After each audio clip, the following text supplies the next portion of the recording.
The Isle of Man Chamber of Commerce represents many Manx businesses and has been pretty vocal of late in expressing concerns over the minimum wage increase.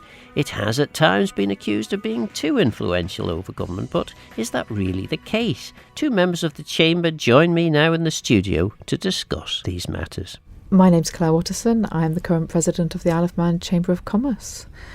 Very lucky to lead a group of the forward-thinking island business leaders. Hi, and I'm Kelly Corlett, so I'm the skills lead, so Talent Action Group as we call it in Chamber. And Claire, you're coming to the end of your first year in office. I don't know how it works. Do you get to have a second year, or is that an elected position? I do have a second year coming up, and quite likely with the 2026 general election falling partway through just short of the end of my second year, I likely be in position now till April 27. So Gosh. A long way to run now. Right. And what does being president entail other than having a grand title? I am very lucky to be involved with overseeing a dynamic board of volunteers who represent a large number of the island's businesses and across all sectors, everything from hospitality, 1-2-man bands, entrepreneurs to the big businesses on the island. And what we look to do is represent and provide a voice for those businesses and work out how best to represent them when we have discussions with the government. And in terms of those discussions with government, I mean, the different people have different views about the Chamber of Commerce and its role. There are political commentators that say, government's only ever interested in listening to the Chamber of Commerce. Is that how it feels? No, very, very much not. We have fabulous relationships with the ministers and civil servants that we deal with, and also with businesses. However, what our role is that critical friend. We use the relationships that we have and that trust that builds up to be able to be that independent voice and say, yes, we really champion what you're doing now. This is fabulous for our economy. Or, on the other hand, actually, I don't think what you're doing at the moment best represents the needs of our members. And where it doesn't, we're trying to assist them with providing the data, the support that's needed to find different solutions. But that relationship is crucial so that everybody around those tables is confident to discuss the matter. And Kelly, I mean, you're the Talent Action Group leader. I mean, that in itself deserves a further explanation. What on earth is a talent action group lead? So for many years in a number of guises at Chamber, we've had skills forums, skills groups. And what we found is everyone has an opinion on skills. They're really passionate about that subject because it's the cornerstone of our success as an economy. If we've got people who are well skilled, getting well rewarded as a result of those skills, then our economy is doing what it needs to do for the good of all. Now, what we did find is our group was getting rather unwieldy. We were too large to be effective. So we ended up being a talking shop, which of course is not a value add for anybody. So what we did about 2 years ago now, actually, we reduced it down to being an action group. So those who are actually taking action within the wider group, who were really passionate about the subject, had something to say, had something to offer, had their own skills and experience. We shrunk our group right down so that we could get stuff done, basically. And as a result of that, we've managed to move leaps and bounds forward. So we've created other groups. We've worked much more in partnership with government, which we found has been really successful for both sides. And what sort of things do you do? I mean, in terms of influence, I mean, how does that impact on the businesses that you represent, for example? Yeah, so our job is really to role model what good looks like. So when it comes to thinking about skills and the economy, and we know, so what we do as an action group is we've surveyed, for example, our people, our business business community to understand really where are their challenges, so that we're data backed when we go and have those quality conversations with government. So we can say, actually, 60% of those who responded to our survey in 2024 have said their biggest challenge is about retaining skills and recruiting skills on island. So we can prove to government, actually, this really needs to be high up on your agenda. So it's getting them to listen, but it's backed with data. And in terms of that, I mean, there's been a debate in October Tynwald out of a question that Laurie Hooper had put down in relation to is the Isle of Man economy in recession. But certainly Mr. Hooper's suggestion was, well, yes, we have full employment, but we have at best stagnation in terms of GDP figures, which kind of implies that we've got a lot more low-paid jobs being filled. Because obviously, if you're not growing, if the economy's not growing, productivity's not growing, so full employment probably means lower paid jobs. Absolutely. So let me hit you with some facts then. Yeah. So the OECD report of 2024 highlighted that every £1 invested in skills development delivers £5 in GDP return. That's phenomenal. So countries then that links learning to labour market information can see a 30 to 40% faster productivity growth. And that comes from the World Bank, their report in 2023. So what does that mean for the Isle of Man? So if we take our eye off the ball, investing in our people, and I'm not just talking about business investment, I'm talking about tax relief on how we can upskill or skill people in future-focused careers, what our education is looking like. So we need an education reform, thinking about primary and secondary, not just tertiary, because what that does is that reduces us having to go off island to bring skills in, but also it helps our students who do go off island for education to return. Because at the minute we know they're not returning. So about 50%, according to UCM's report of 2017 actually, less than 50% of our students who go to the UK for further education don't return. Now that is a huge talent leakage on island.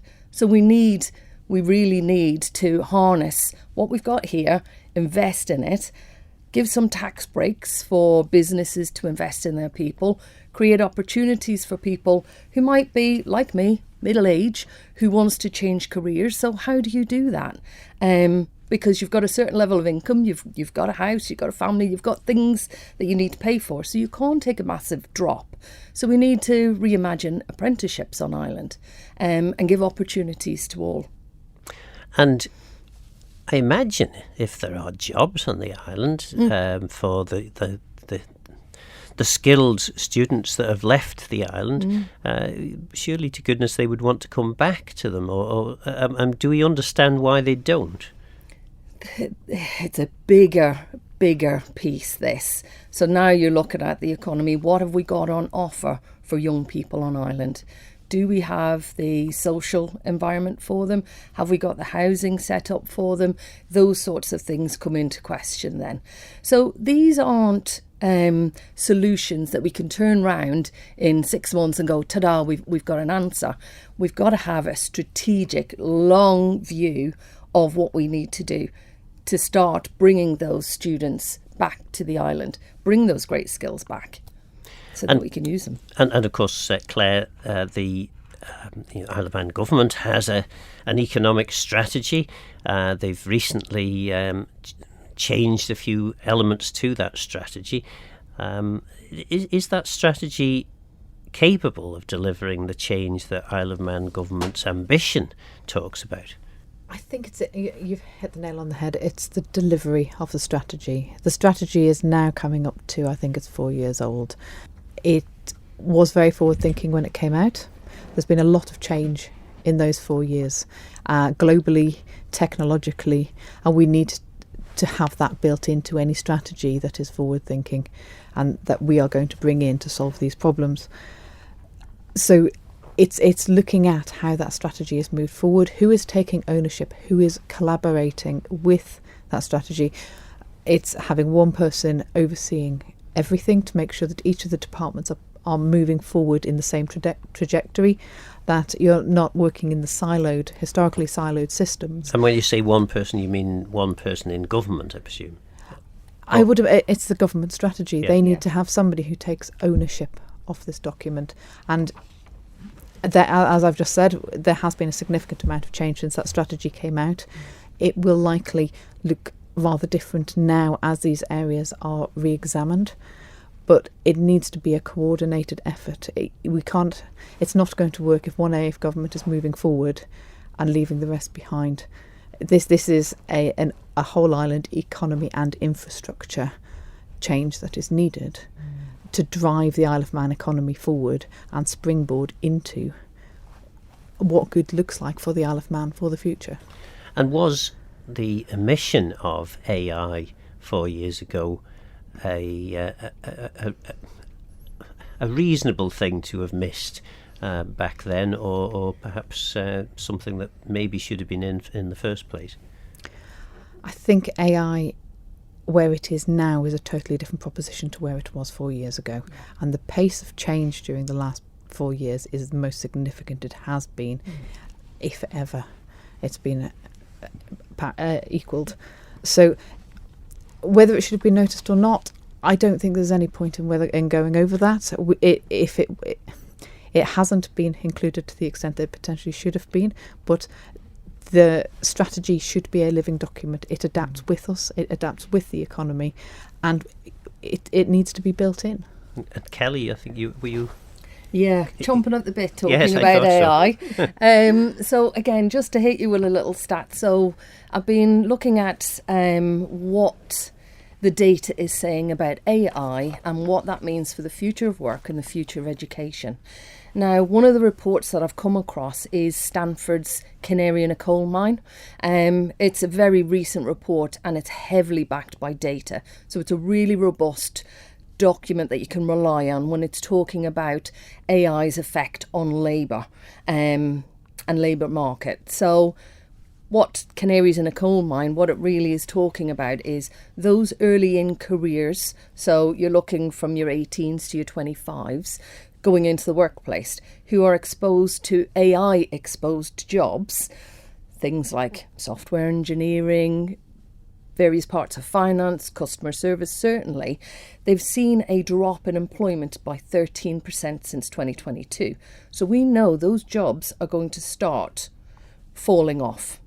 So when we look at the future of work on the island, and certainly the future of education to support those going into work, we really need to look at that really big picture. What does it mean for us? Now, interestingly, what the report also highlights is older workers, so like me, who's been around the block, who's got some skills and knowledge under their belt, who can piece things together, who can problem solve, who can be a little bit maybe more strategic in their thinking because they've got some experience under their belt. They are actually growing. So AI is not knocking those roles. It's those new coming in too. So what that really means is automation is displacing those jobs that can be. Now, that's not scaremongering. That's happening as we speak. We know we've all been to the restaurants where you're ordering on the app now. There's some airports where it's a robot that'll come and give you your food that you've ordered on the app. You don't actually interact with any humans. But what it does mean is it creates opportunity for us then to augment what jobs look like. So it's not about future-proofing jobs and careers. It's about future-proofing people. So it's the AI plus human. So when you give people coming through education, when you are giving them those human and you're enhancing those human skills of communication, problem solving, thinking about complex tasks, they're being really successful when you augment that with AI, because that can do the research work for you, so you can get to do the fun stuff of the problem solving and the creativity that comes with that. So it's not to be underestimated, and all of this is very, very relevant for the Isle of Man, which is why we're talking about looking at the future of education. How might that need to change? What things do we need to put in place? Now, we know that if you marry up industry with education at all its levels, you're going to have a really successful outcome, because there's going to be opportunities for work experience, for real world problems that we can give kids in school to work through and come up with. And you've only got to look at places like Singapore, Finland, Alpha School in America, who are doing it and how successful it is. Kids from there are coming out top if you are to, put them through their A-levels and GCSEs, those exams that we're very familiar with. They are coming out exceeding much more than the kids that we are in traditional sense teaching as we are now. And I think I've used this anecdote a few times on this programme now, but maybe 30, 40 years ago, there were lots of Manx politicians going around saying, well, boy, these computers, they're going to take away thousands of jobs will disappear. And of course, that hasn't happened. What's happened is new jobs have been created to use the information and presumably that's going to be the same with AI? Yes, very much so. So this is about evolution, and that's why I'm talking about augmenting. So we're developing people to enhance their capabilities, and AI is a tool that they can use to support. So this is why we were talking about future-proofing people, not future-proofing technology. It's going to do its thing. But that is going to enhance our abilities. And that's where we really need to focus. And that's what's different to how we are educating now, to how we need to educate, and how we're working now, and how we will work in the future.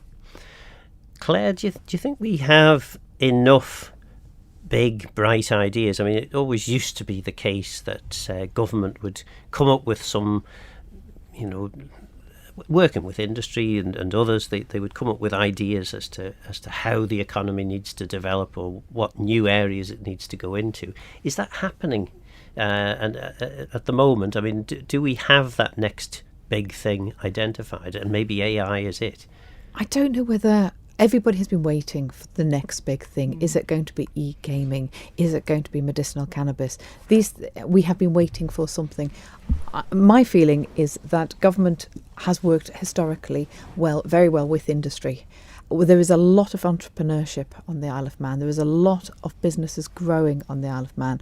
The small to medium businesses, which make up the majority of the chamber membership, they're doing well. They're a lot of forward thinking, and it's building that rapport with government that these ideas are being supported and are being generated. We don't need to leave it to the government to come up with the next big idea. This is the Isle of Man. This is our economy.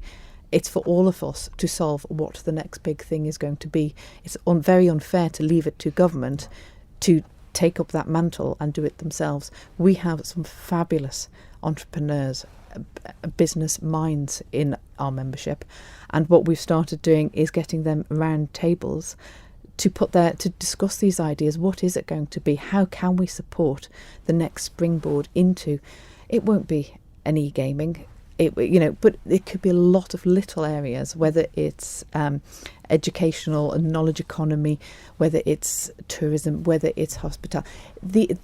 These areas can all grow at the same time, and we have the ability to do it. But the other thing we need to do is, and again it is with technology, it's not being so afraid of getting things wrong. With the rise in social media over the last 10 years, people are so afraid of getting things wrong and being held by keyboard warriors to account. You end up stagnating everything because you're too scared to make a move. We need to, in private business, people make 10 decisions and 8 of them will be right and 2 of them won't be, and those 8 will flourish. We don't allow the government the same latitude to be able to try things, which is what we used to be able to do, but it feels at the moment like everybody's too scared to get something wrong that we'd prefer to do nothing. And I suppose that was possibly the point I was going to develop onto was perhaps that's the problem. Government, while it talks the talk and says it's open and you know it's very responsive, you can meet ministers, you can get all these things done. Perhaps the difference between now and back in the 90s, when there was a lot of change going on, is that there's an awful lot more bureaucracy in place.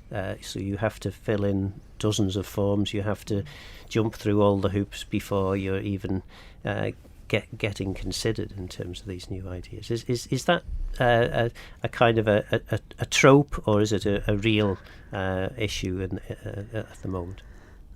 I think there has been an increase in hoops to jump through, and maybe this is an area that we could look to streamline, to start bringing on board some of those more forward-thinking entrepreneurial ideas, that we need to not be so scared of saying yes and putting up the barriers to new businesses and new ideas, and being able to support people moving forward with these ideas. AI will be a great enabler for that, removing these barriers. You were mentioning having a plethora of forms to fill in. Actually, when you if you're looking for a much more joined up approach, actually being able to fill in something once. The government at the moment, it holds our health records, it holds whether we own properties, it holds our tax forms, it knows where we work. It holds that information anyway. So why do we need to continue to fill it in and represent it in a different format? If we've got a joined up thinking, we're taking away layers of forms, layers of form filling and administration that actually can provide people with that much more interactive association with the government. These decisions can be moved forward much more quickly. You can relieve some of the administrators from a burden of having to look at whether forms have been filled in correctly, to actually being able to consider what is on the piece of paper. So it's trying to utilise these abilities and these ideas to move us all forward. I'm seeing lots of nodding from Kelly's direction there. Yeah, lots of nodding and agreeing. It's an interesting one. Now, government is incredibly complex, and we are blessed on the island. We do have better access to our politicians and our officers than you would in the UK or Ireland, for example. And Claire is 100% right in there is a reluctance to be seen as risk takers as a government, because people will have a very loud opinion very quickly. Whether they are data backed or not, the keyboard warriors. It's not a great thing for our government to have to be held accountable to the warriors, when in fact industry is crying out for, well, actually, I need you to pass that policy because I've got X, Y or Z, which is in fact going to improve life on the Isle of Man in whatever way. So it's an interesting challenge. Housing obviously has been, well, it was the key topic at the election. Every MHK, I think, that was elected mentioned the importance of getting housing sorted for the island. Just before we recorded this interview, I was in Tynwald listening to yet another discussion about housing and discussions about the need for better strategies and better policies. And we are over 4 years into this administration now, and we're still talking about the need for strategies and policies, and yet there doesn't seem to have been the building. I think it was the Cabinet Office Minister. I think it was the Cabinet Office Minister said the administration 15 years ago was building 400 houses a year. The administration 10 years ago was building 300. Then it was down to 200, and so far this administration it's around about 100 with a fair wind. So it does indicate that maybe something else needs to happen. I mean, are there any bright ideas that the Chamber has in that area? I think this is something that comes up fairly regularly around various Chamber tables, whether it's our forums or whether it's with the board. It's housing as an enabler. If we are bringing people to the island to fill these skilled roles that we don't have the population for at the moment, or the level of skilled workers. To be able to retain them, they are going to want to rent or buy a house here. To encourage our young talent back to the Isle of Man post-tertiary education, they need to be able to afford to live here and find a property. And we've also got the conundrum of an ageing population. We have an ageing demographic, and we have a lot of older residents on the island sat in houses that they would quite like to move out of and downsize, but however there isn't a suitable population of housing available for downsizing into. So actually they continue to stay in their 4-bedroom family home because actually there isn't somewhere that they would prefer to move to. So we're looking at it from all fronts. There are a number of, I believe, plans coming up in the next year for housing in various forms. However, you then have to have a look at what cost point are these going to be. Looking at, I think at the last census, there is an increasing number of single households. Can you, on a single income of an average wage, afford to buy a house? Because that is what we're going to have to be looking at. Because if the houses are not available in that market, then we're left supporting. We have a small rental market on the Isle of Man, and we have a social housing market, but that's saturated. So we need to be enabling the younger people to get on the housing market and the older people to make that last purchase, so that people can start moving or continue moving through the houses. But again, that needs the planning, it needs the foresight. And again, I think you do have people waiting for what's the next big thing? What do we need to build another 1,000 houses if actually we're not going to have another regaming or things like that? So we need to keep that positivity. We need to keep that optimism in the market that the jobs are going to be here. Yes, they're changing. They're going to be different, but they are going to be here. Therefore, we need the housing stock to be able to house the population that is going to service those jobs.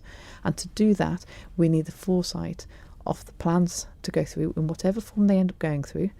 I know that one was turned down yesterday, but there does need to be development on the Isle of Man.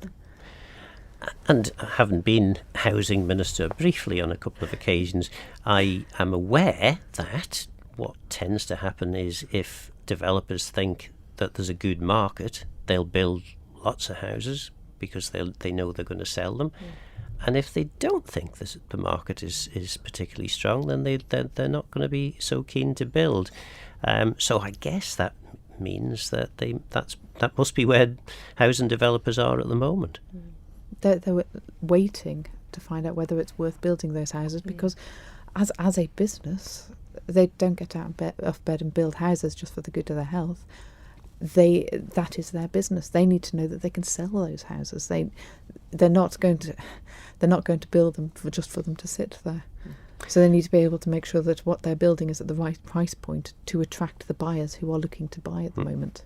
And of course, some of that is the developers always want to build the houses that they're going to get the most profit from, and those don't necessarily tend to be the houses that we seem to have the particular lack of at the moment. You know, the houses very much for the people we've been talking about so far, people who are relatively early in their careers, who perhaps don't have significant amounts of money to spend on housing, and that market seems to be quite tight. So does government need to do more intervention there to make it more profitable or more acceptable for developers to develop in the houses that we appear to be lacking?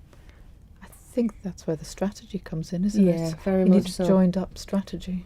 Completely. And that's taking it to its highest level when you are looking broadly across the economy and all of those strands or pillars that roll into it.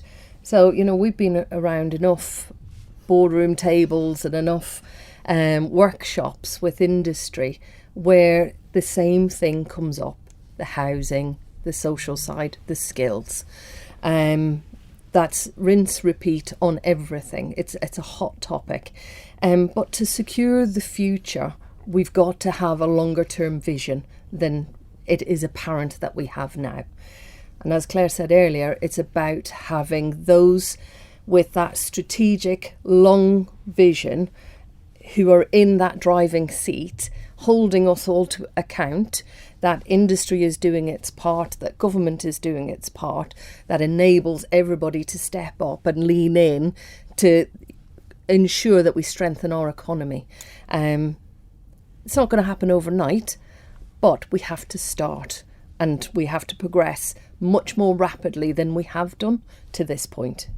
And part, I guess, of the problem is that we have a not unreasonable view being taken by most of the politicians now in Tynwald, which is there should be a very significant focus on brownfield development.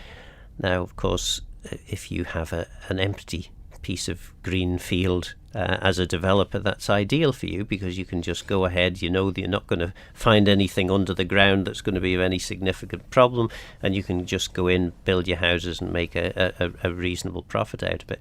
Building on brownfield sites is much more difficult, and well, I don't know, how do we make the building on brownfield sites in such a way that it allows the affordable properties that are needed? Yeah, I think it's having data. And I think that's something government has struggled with, is having really robust data to help inform the decisions that they might put into then a strategy.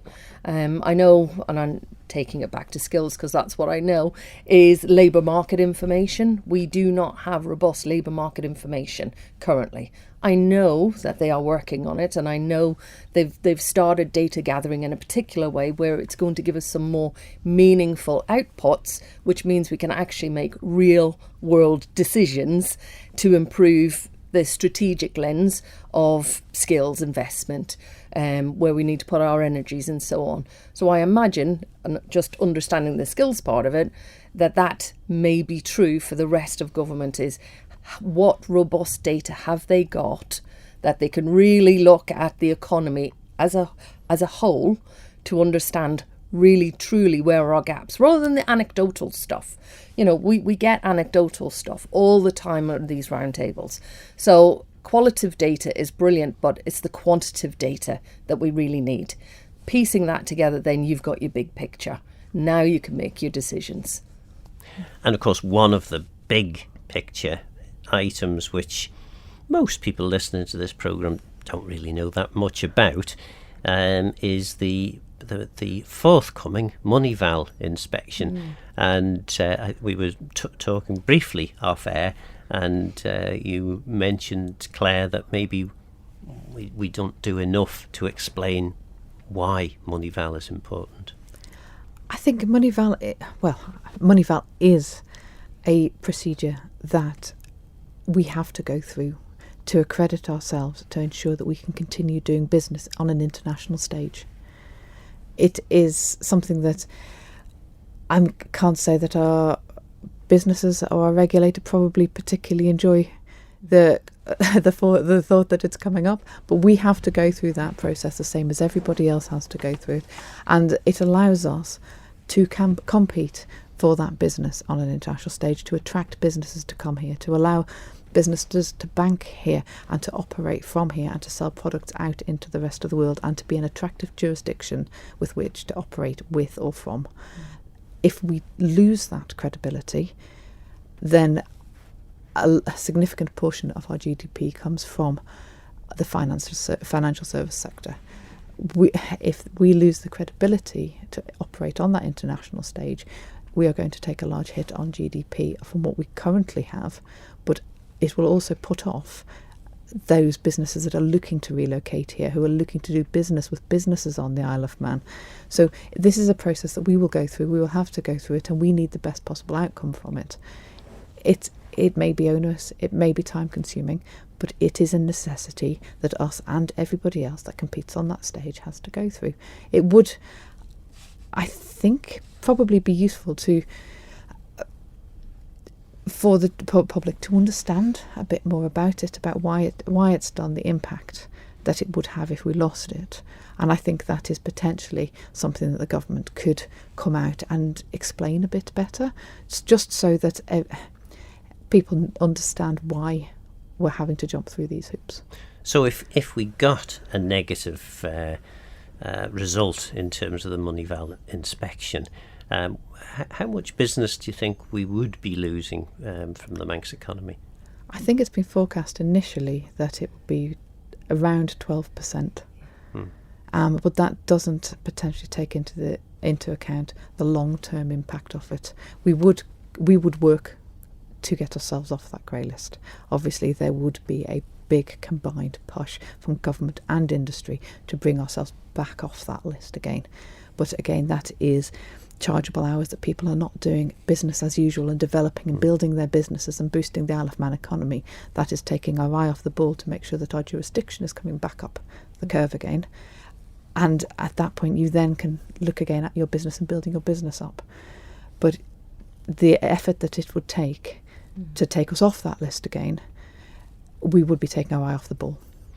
And of course, even if it's not a directly impacted business, the overall result is a kind of a stain on the character of the Isle of Man and the Manx economy, and people thinking about relocating to the Isle of Man might well turn around and say, actually, you know what, they've just been grey listed, it's a bit of a dodgy place, that we'll maybe go somewhere else.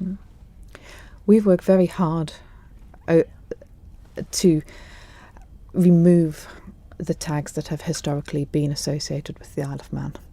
And our government, our regulators, have done a fabulous job in distancing our island with those historical connotations. This would be a step back. And it would support maybe more the people who still do associate some of those labels with the Isle of Man. It would potentially give them the confidence again to start labelling us as a tax haven or an offshore tax jurisdiction, which we're not. We've had to go over and above with our regulation to remove ourselves from those target lists.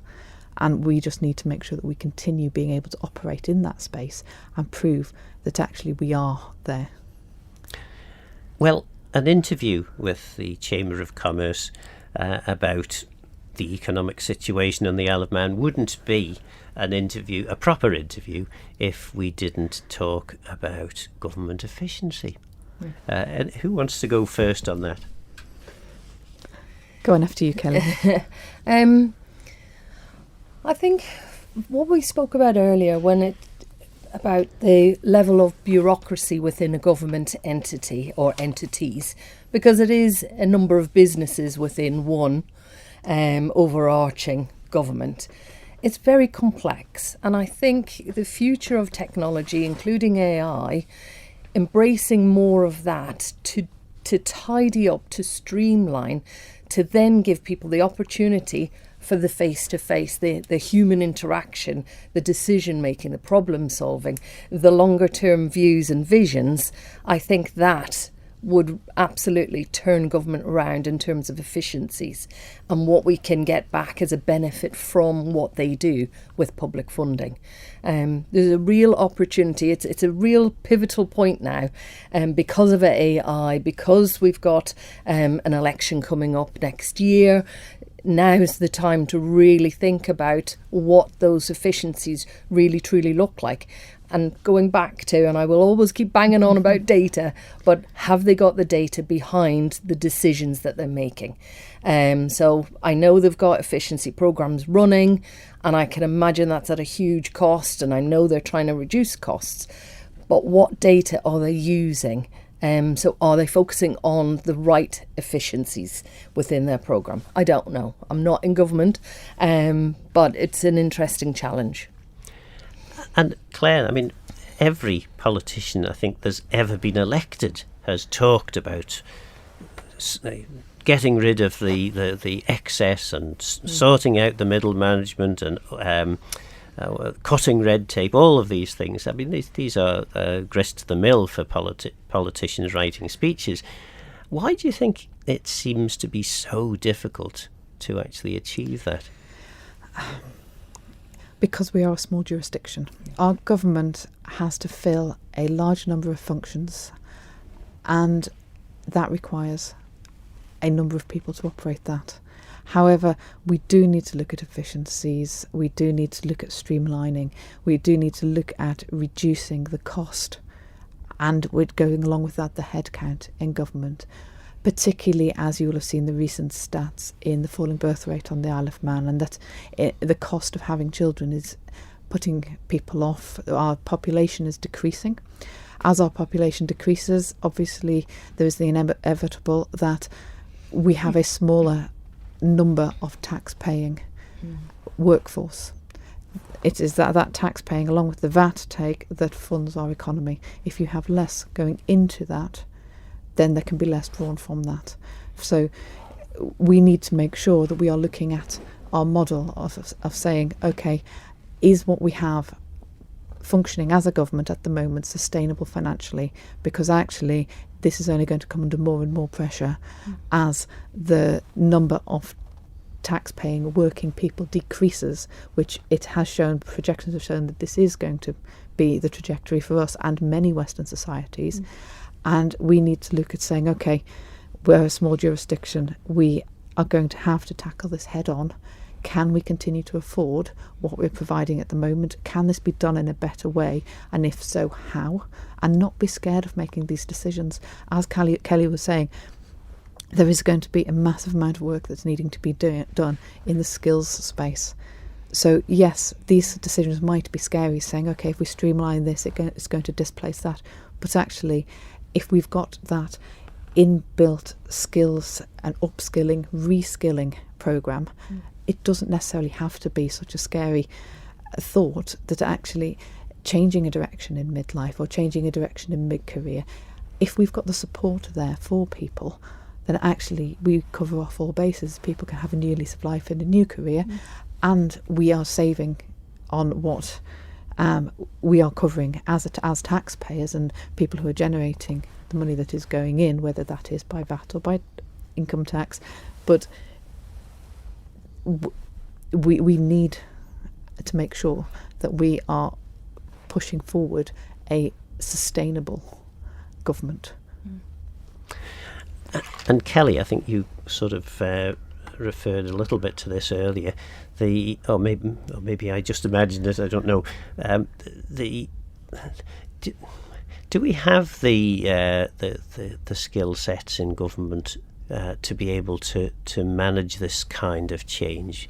And I think part of the problem, yes, the bit that you were talking about, the keyboard warriors, and how government is always being held to account for everything, regardless of the rights and wrongs of the situation. So when government recognises that it needs to change direction, it needs a significant cultural change from where it's been, it can only maybe put in a fraction of the money that it really needs to put in to make that change. Yeah, it's a really interesting one. Look, we've got an opportunity where the Isle of Man can truly be a living lab for the future of work. And what that looks like is it's about being agile, it's about being inclusive, it's about being world class. Now, what that's going to require is that we unite industry with government, with education, and have one shared mission. We're all aligned and moving in the same direction. So we know that whatever government policies or whatever it is that they are doing, that we're doing in business, that it is all enhancing the economy. So that future-proofs us as an island, it future-proofs our people. So it's not just about focusing on making sure that we've got the jobs. It's not the jobs. Job titles are going to change. We make peace with that. They're already changing.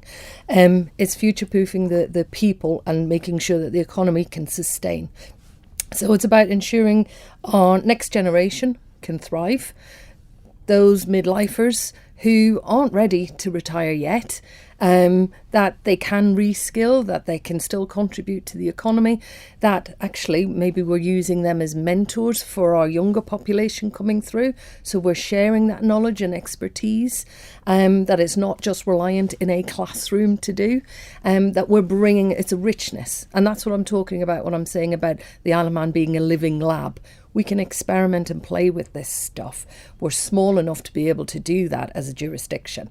And we just need to lean in, be brave enough and take the risk to do it. And do you think that we are?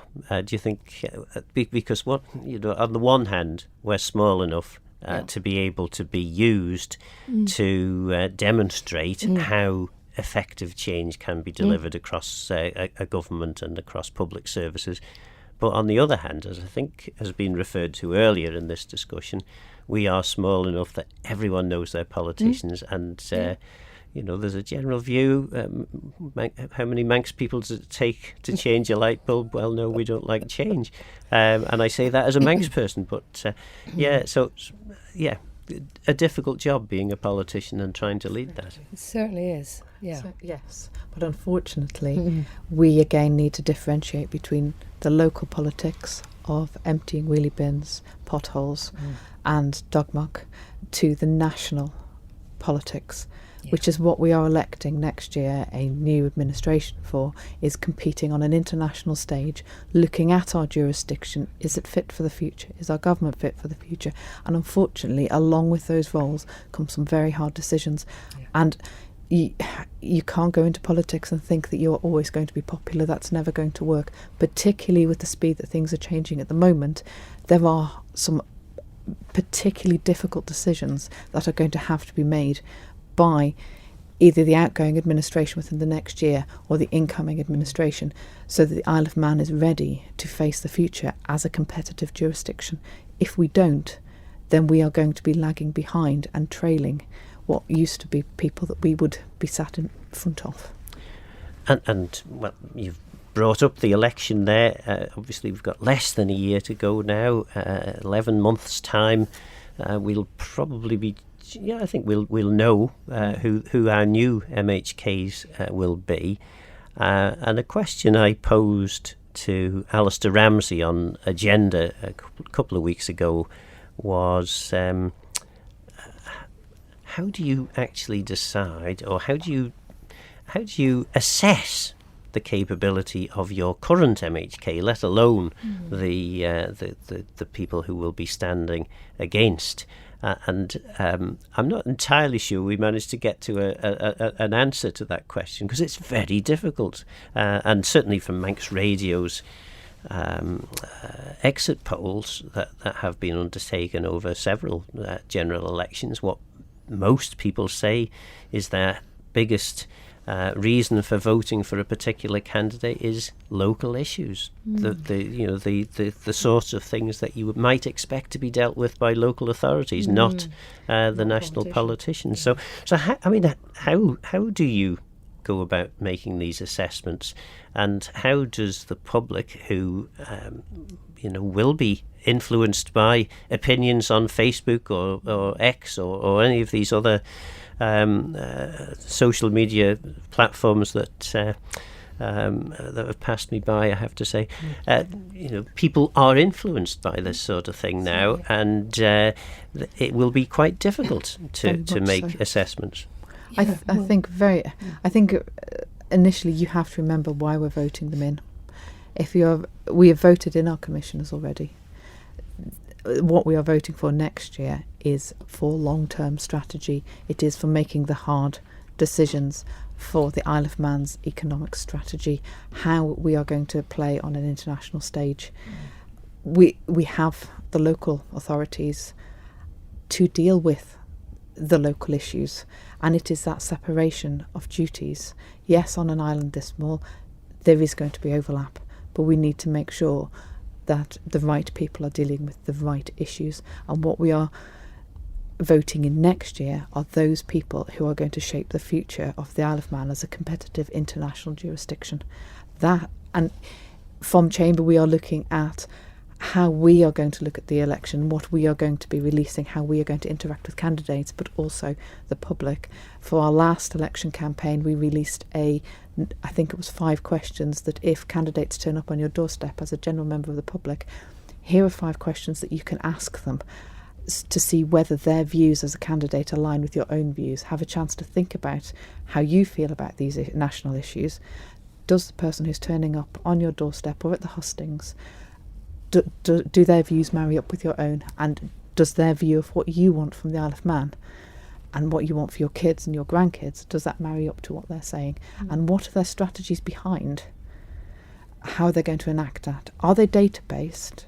Are they do they actually have that supporting documentation behind it? Or are these, again, wishful thinking? This is what I'd like to do. Okay, if you'd like to do it, how are you going to do it? What are you going to do? And what do you have to change to enable you to be able to enact the manifesto that you are standing behind? I'm Phil Gaughan. Got a mouse and geistach rom. Thanks for listening.